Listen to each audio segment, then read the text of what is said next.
El 15 de mayo, en España, comenzaba a desarrollarse otro foco de descontento social.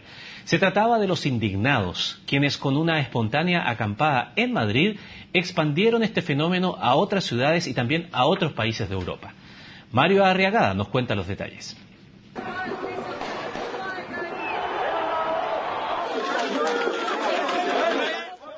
El descontento se arrastraba en Europa desde hace meses, en especial en Grecia y Francia.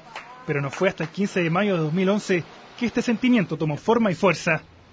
En aquella fecha aparecían en España los llamados indignados y su irrupción marcaría las futuras manifestaciones sociales, no solo en ese país, sino que en el resto del continente. El movimiento del 15M, del 15 de mayo, surge unas semanas antes de las elecciones municipales. Surge en un contexto de crisis económica muy fuerte, con reajustes económicos en los presupuestos del Estado. Bajo el lema Democracia Real Ya y dejando de lado los colores políticos, aquel día cientos de personas llegaron con carpas y sacos de dormir a la histórica Puerta del Sol de Madrid para iniciar una espontánea acampada que duraría semanas y que se repetiría en otras ciudades. Es un movimiento que abre un debate en España, un debate político, un debate también entre los intelectuales, pero no pretende ser un movimiento que forme un nuevo partido político o que, digamos, derroque a un gobierno. Otros países de la zona vieron que sus problemas eran similares a los que golpeaban a España y en solo días esta nueva y organizada forma de protestar comenzó a expandirse en Europa. Yo creo que sin el contexto de la crisis no se puede entender el movimiento de indignados prácticamente en todos los países europeos, en particular en los países de la zona euro. Pero a la vez es una crisis también política porque ningún político, ya sea de derecha o de izquierda, puede dar resultados, puede crear empleo. En Londres, los indignados levantaron su campamento frente a la emblemática Catedral de San Pablo. En Grecia, cada ciertos días, el país se paraliza debido a masivas huelgas del sector público. En Italia, donde la crisis ha golpeado con fuerza a la clase media, las manifestaciones son más frecuentes en distintas ciudades del país. Incluso Rusia ha sido testigo de masivas protestas que no se veían desde la caída de la Unión Soviética. No son típicamente movimientos sociales con grandes líderes, son movimientos los que aunan individuos, y por eso se le llama también de indignados, individuos en general muy jóvenes. Que tampoco saben mucho dónde está su norte, saben en contra de qué están, pero todavía no logran articular, propuestas, positivas o proyectos, articulados de la salida de la crisis. Mención aparte merece el poder convocante que han tenido las redes sociales en el fenómeno de los indignados. Facebook, Twitter y blogs son en parte los grandes responsables de la masividad que han tenido estas protestas. Mario Arriagada, CNN Chile. Nos acompaña en el estudio nuestro editor internacional de CNN Chile, Fernando Severino, precisamente para profundizar en lo que sucedió en Europa.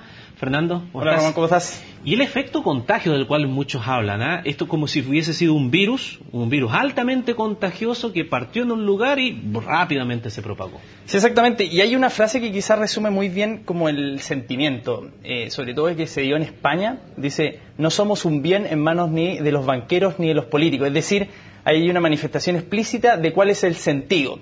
Que obviamente el fenómeno de los indignados se ha dado con un diferente sentido en diferentes lugares del mundo y en Europa ha sido principalmente esto, la clase política y la clase financiera que se replica quizá en el tema de Estados Unidos. Y lo que tú te refieres exactamente, el contagio ha sido bastante llamativo porque el fenómeno del 15M denominado en España quizás fue el más visible, pero hemos tenido manifestaciones en Israel, en Rusia, en Gran Bretaña, que quizás son un poquito distintas, porque estuvieron más asociadas quizás a la demanda por mejor inclusión social, pero también por este reproche que hay a la fuerza policial.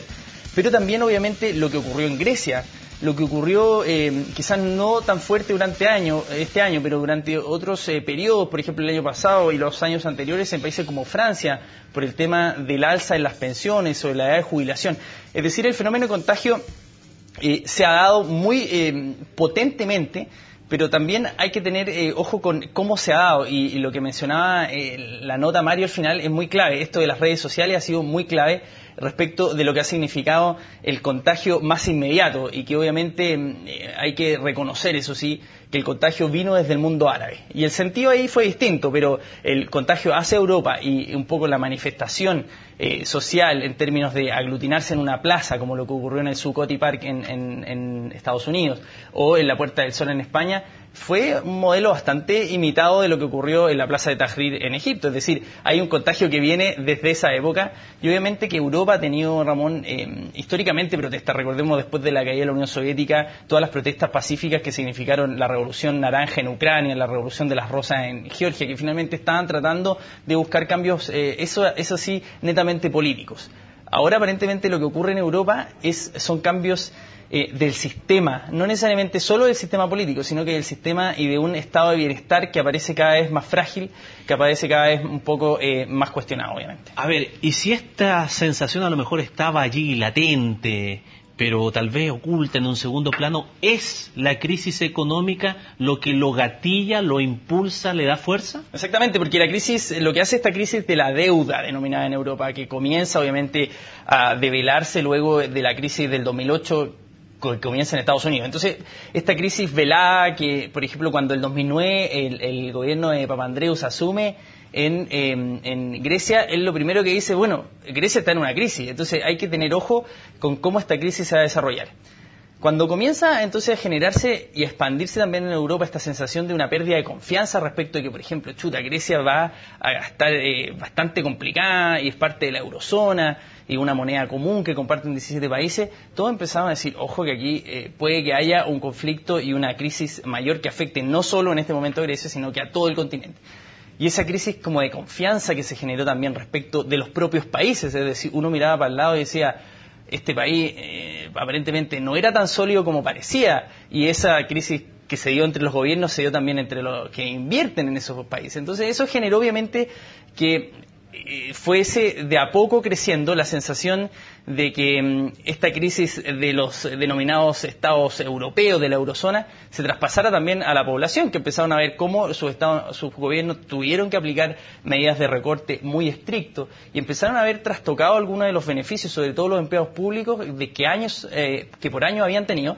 Y mucha gente empezó a ver que este sistema en que muchas veces el Estado era muy benefactor y que les proporcionaba, ¿cierto?, todo lo que necesitaban en caso de que ellos no estuviesen hábiles para trabajar o cesantes, empezaron a quedar así como, bueno, aparentemente ya no hay este Estado tan poderoso y no eran sostenibles en el tiempo, se dieron cuenta ellos mismos. Es por eso que eso se traspasa obviamente a la ciudadanía. La gran pregunta que se hacen muchos analistas y que se han quebrado la cabeza este año es de si ese modelo de sociedad de bienestar terminó definitivamente o simplemente se modifica. Yo creo que hay que mirar como ejemplos que ocurren también en otros países. Por ejemplo, lo que ocurre en los países escandinavos, que quizás son una excepción, pero que sí ellos tienen un modelo quizás de bienestar más o menos ideal, ¿cierto?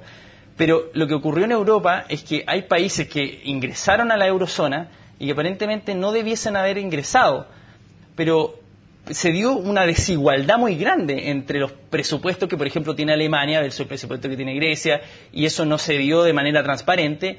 No hubo una política fiscal desde el comienzo de la zona europea que uno dijera, bueno, ¿cómo vamos a fiscalizar que Grecia esté a la par con nosotros y que podamos hacer una moneda que sea más o menos solvente para todos?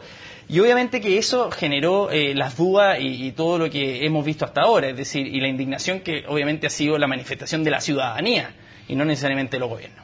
Bueno, el movimiento indignado cruzó el Atlántico y se instaló en varias ciudades también de Estados Unidos. Desde el corazón financiero de ese país rechazan un sistema que consideran cruel y que favorecería también las desigualdades. Desde Atlanta, Paz González nos entrega más detalles de lo que ha ocurrido también en Estados Unidos durante este año. El sentimiento de que el sueño americano se desvanece producto del alto desempleo y de la falta de oportunidades generada por la crisis de 2008 impulsó a un grupo a reunirse espontáneamente y reclamar un cambio.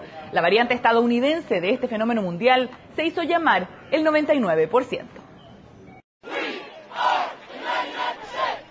Fue la denominación que escogieron para decir que casi todos están incluidos, menos el 1% perteneciente a las grandes entidades financieras, las responsables de mantener un sistema que perpetúa las diferencias.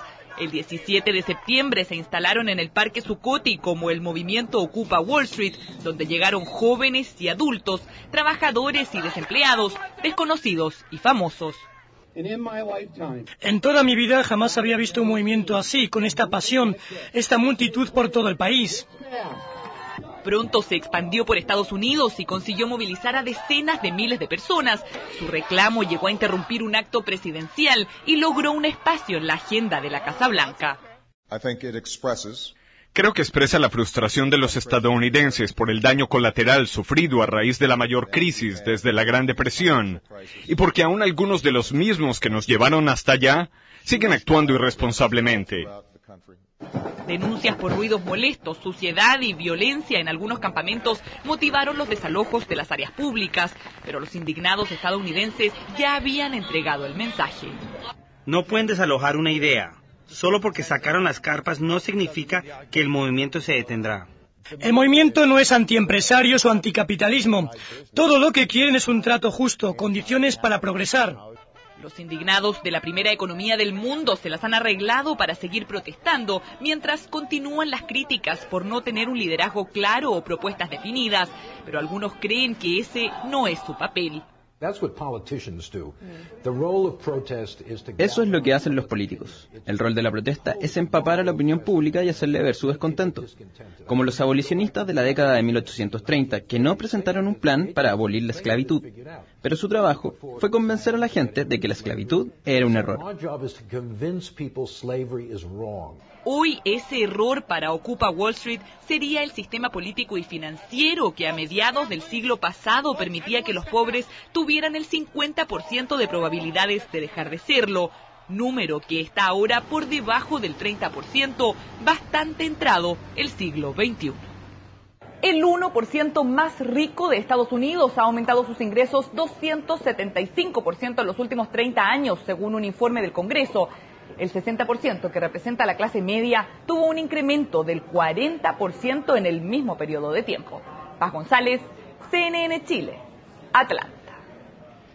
La desigualdad, las enormes diferencias en los ingresos de las familias norteamericanas en el país de las oportunidades, quizás es lo que a uno más le llamaba la atención, Fernando, y relacionándolo con Europa también, un continente tremendamente rico. Nos pega una bofetada, como que nos vuelve a la realidad, hablando de pobreza, hablando de desamparo, hablando de desempleo, de no encontrar trabajo, cosas que pareciera que son más propias de nuestra realidad latinoamericana, nada más. Sí, exactamente, y retomando un poquito lo que tú hablabas del contagio, de hecho al principio cuando se da este fenómeno de los indignados de Wall Street o los Ocupa Wall Street, ellos decían, Estados Unidos necesita una plaza Tahrir, haciendo referencia a los egipcios, ¿cierto? Esta plaza que se desbordó con manifestantes egipcios. Y entonces, respecto de lo que ocurre en Estados Unidos, hay cifras que llaman mucho la atención. Cifras, por ejemplo, del censo que hablan de que 1 de cada 2 estadounidenses vive bajo la pobreza o con un ingreso bajo. Es decir, eso habla de que la mitad de la población vive una situación de al menos precariedad para sustentar muchas de sus necesidades más básicas. Por ejemplo, el otro día leía también información que hablaba de que hay 1,6 niños que viven en la calle actualmente, sin techo, y que obviamente eso ha generado gran revuelo a nivel de las instituciones que resguardan por esos niños. Lo que también ha sido parte del fenómeno de los indignados de Estados Unidos es que los indignados dicen muchas veces, mire, nosotros antes habían empresarios. Y estos empresarios lo que hacían era instalar su fábrica, y esa fábrica puede que nos pagaban poco, puede que hayan sido explotadores, todo lo que ustedes quieran, pero esos empresarios generaban empleo. Entonces ellas dicen, los estadounidenses, ahora aparentemente los más ricos no son esos empresarios, son quienes están en el sector financiero, en Wall Street, especulando. Y ellos generan dinero que obviamente no genera ninguna retribución ni genera empleo. Y eso muchas veces dicen, bueno, están jugando también con nuestro dinero, con el dinero de todos los estadounidenses. Entonces, en ese sentido, por eso se llaman, somos el 99% y hay este 1% que controla a todos los demás. Y eso es quizás... Y quizás lo que llamó también la atención con los indignados fue que al principio no era una crítica directa a la administración de Barack Obama, porque de hecho por eso surgen en este distrito financiero, en el Parque Zuccotti de Wall Street. Es decir, no era una crítica hacia el manejo necesariamente de la administración Obama, pero sí una crítica general de cómo funcionaba el sistema capitalista y en términos de cómo funciona también el sistema bursátil, el sistema financiero en Estados Unidos. Y eso habla de cómo entonces, lo que tú decías, Ramón, hay un cambio también de mentalidad y dado de manera heterogénea. No vemos necesariamente en los indignados de Wall Street solo desempleados, solo gente pobre o solo gente que no tiene con qué, obviamente, sostener a su familia. Vemos profesionales jóvenes y personas que realmente están indignados, y una muy buena definición, de cómo funciona actualmente el sistema en Estados Unidos, y es por eso que obviamente repercute en toda la esfera, en la política, en la económica y en todas las decisiones que se toman. Cuando en el mundo entero, prácticamente en el mundo entero, se ha impuesto un modelo de hacer las cosas, un modelo de ordenarse, un modelo económico, ¿qué alternativa más hay respecto de lo que hoy se vive y que se critica? Cambiar este sistema y reemplazarlo, ¿por qué? Cuando ya los tiempos de la Guerra Fría quedaron atrás. Claro, hay que tomar en consideración de que, según cifras que se hablan, hay las protestas este año, desde fines del 2010 hasta este año, han sido en países, son parte del mundo que equivalen a 3.000 millones de habitantes. Es decir, casi la mitad de la población, o países de la mitad de la población, protestó este año. Entonces uno dice, bueno, ojo que eso no es gratuito. Y respecto del cambio, entonces la gente dice, está bien, si no es que nosotros queramos un borrón y cuenta nueva, al menos en lo que ocurría en España o en Europa y en Estados Unidos. Lo que nosotros queremos es que haya mayor justicia, que no haya necesariamente tanta codicia por parte de quienes están manejando, obviamente, los destinos del país. Y eso es quizás finalmente lo que ellos quieren. Y de hecho ha habido, después de la crisis del 2008 en Estados Unidos, mayor regulación al sector financiero y se han logrado algunas cosas, y es por eso que ahora también estamos viendo en los acuerdos de la Unión Europea decir, bueno, hay que tratar de tener mejores mecanismos de regulación para que esto no pueda ocurrir, para que obviamente hayan suficiente solvencia en todos los países que compartan la moneda única para que funcione más o menos equitativo para todos y que haya una mejor política fiscal. Eso ha sido clave también en la discusión en Europa. Es decir, yo creo que el modelo se mantiene, al menos desde sus bases, pero obviamente lo que cambia son cómo se regulan las acciones de quienes están controlando el modelo. Y esa es la discusión más difícil, porque es difícil controlar a los que controlan, y es por eso que la salida tan clara de aquí a unos años más no se ve, solamente se ve la solución a las crisis actuales. Es decir, lo que están preocupados los gobiernos en Europa es decir, bueno, salgamos de la crisis del euro ahora y tratemos de que no se repita y veamos qué mecanismos tenemos. En Estados Unidos es, salvémonos de esta crisis económica que vivimos, tratemos de reimpulsar la innovación, reimpulsar el empleo, y de ahí veremos también qué enseñanzas sacamos para ir regulando al futuro, como lo hicieron en el 2008. Sofocar lo urgente es la primera tarea. Exacto. Después se verá en definitiva cómo se encausa todo este sentimiento que va más allá de una situación económica en particular que hoy día viven estos países. Fernando, nos seguimos viendo. Muchas gracias. Gracias, Ramón. Nos vemos. Nosotros nos vamos a ir a una pequeña pausa y cuando regresemos vamos a estar hablando de quizás el origen de todo esto, por dónde partió con la primavera árabe. Volvemos de inmediato.